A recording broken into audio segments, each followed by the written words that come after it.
Good morning, children. Today we are going to study about the ways and means of consumer protection. So, what are the ways and means of consumer protection? The first one is self regulation by business. It is in the long term interest of businesses to serve the consumers well. So, if the businessman or if the business want the profit for a long period of time, then they should serve the customers well. Socially responsible firm follow ethical standards and practice in dealing with the customers. So all those organizations which are socially responsible, they follow all the ethical standards and practices while dealing with their customers,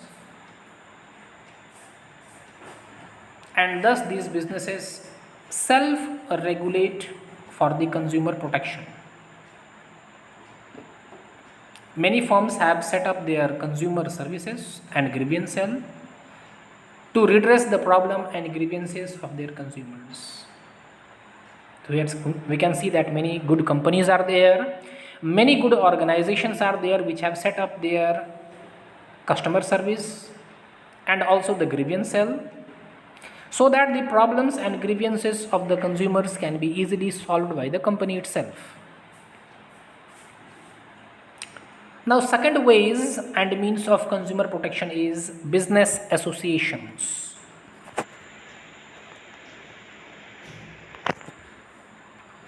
Examples of business associations are associations of trade, commerce and business. Very good example is Federation of Indian Chamber of Commerce of India. It is also called FICCI. That is Federation of Indian Chambers of Commerce of India.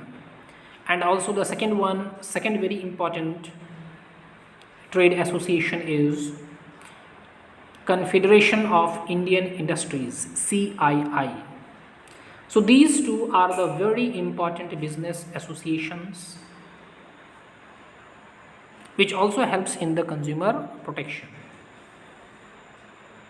These FICCI and CII both have laid down their code of conduct, which says that their members should follow the guidelines while dealing with the customers.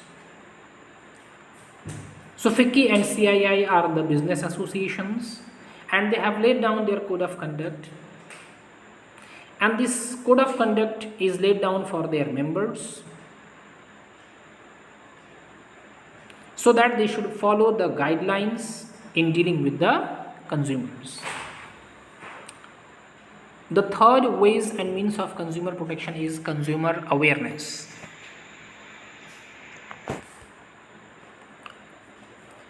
A consumer who is well informed about their rights and the reliefs available to them would be in the position to raise his voice against any unfair trade practices or unscrupulous exploitation.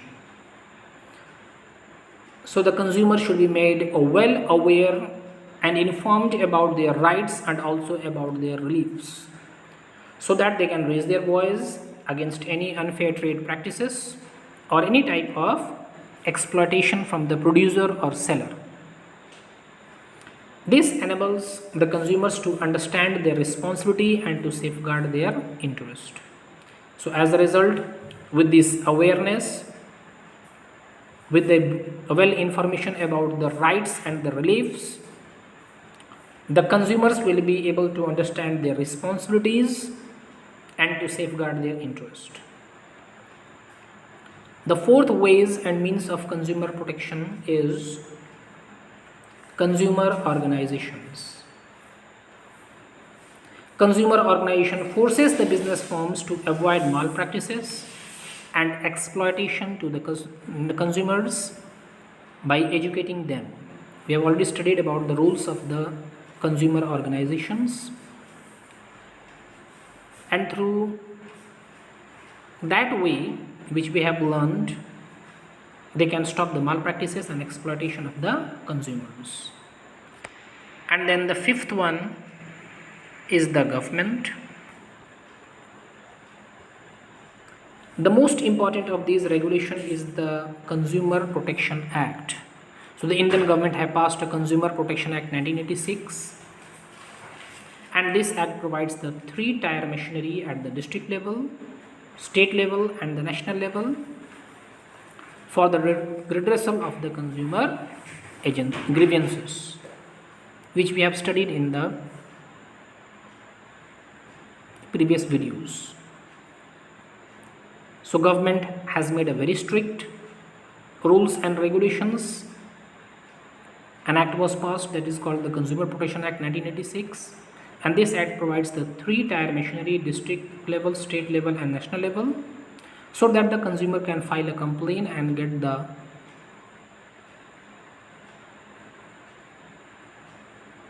desired compensation. With this we have completed the chapter. Thank you.